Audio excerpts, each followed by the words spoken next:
মজা করে বলছিলাম single life is best. Allah seriously বুঝলাম আপনি সিঙ্গেল, তা আপনার এই পায়জামাটা কোন জায়গা থেকে আনছেন? গুলিস্তানের মোড় থেকে নাকি টোকাই আনছেন? বাজারের সব দই বগুড়ার, সব ইলিশ পদ্মার। আর এখন সব দোষ কি বেড়াগর? কি বলছিস তুই? আমার লোকে চিলে লাভ নাই, আমি কই না, এটা আপারই কথা। নাটক বুঝি, আবেগ বুঝি, শুধু বুঝি না বেড়া মানুষের ইন্টেনশন। বেড়াদের বুঝতে হলে মাথায় গিলু লাগে, সেটা আপনাদের মতো টিকটকারদের নাই। ছি, মেয়েদের সব ছেলেকে ভালো লাগে না, আর ছেলেদের কোনো মেয়েকেই খারাপ লাগে না। বেড়া মানুষ। মিজাজটা কেমন লাগে একটাবার চিন্তা করেন যে প্রত্যেক কথা কথা বেড়া করে ছোট করা, বেড়া আর আপনাদের করছে কি?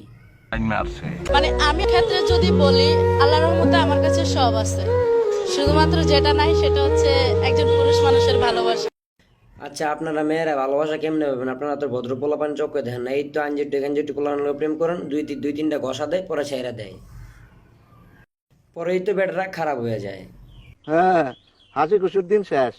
তোমার আম্মু কেমন আছে? ইটস নরমাল, বাট আম্মু কেমন আছে? ভাই রে ভাই, এই ন্যাকামিগুলো না শুধু বেড়া মানুষের পক্ষেই করা সম্ভব। বেড়া মানুষে দিয়ে আরো কি কি করতে পারে তা আজকে আপনার করে দেখাম। তাই বুঝবো।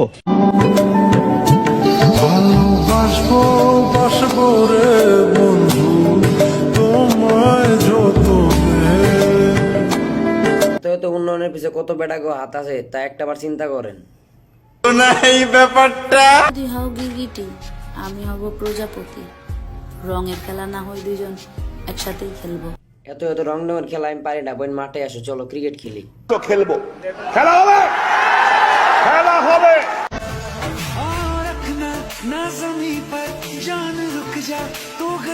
রে খুদা, 300 ফিট রাস্তাটা এখন হয়ে গেছে মিরপুর 1-এর ফ্লাইওভারের মতো, গেলেই গেলে দেখা যায় মাইয়া আর এটা হইলো এটা।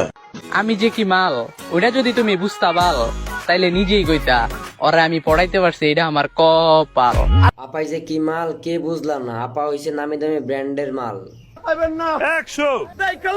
100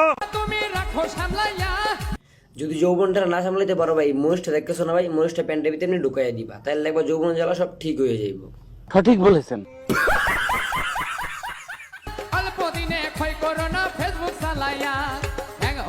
তাও যদি আপনি যৌবনটা না সামলা রাখতে পারেন, তাহলে ওই যে আপটাও দেখতেছেন না, আপটাও আপনার মতো পারতেছেন না, তাই দুজনে মিললা।